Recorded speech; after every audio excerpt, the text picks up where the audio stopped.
U novom broju novosti o Nama. Na skupštini vjerovnika Name zakazanoj za 7. novembra trebala bi biti donesena konačna odluka oko prodaje robnih kuća u Ilici i na Kvaternikovom trgu u Zagrebu. Nama je u stečaju već 24 godine, a radnici ugovore potpisuju svaka 3 mjeseca. Najbolji neprijatelj.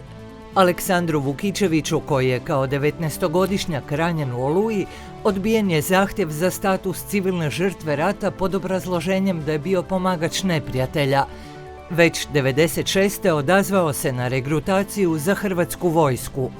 4 zida američke fikcije. Novosti u Sjedinjenim Državama u kojima se sljedeći tjedan održavaju predsjednički izbori. Članice kustoskog kolektiva VHV, što, kako i za koga, za novosti. Nema dobrog života u brutalnom kapitalizmu. Čitajte novosti.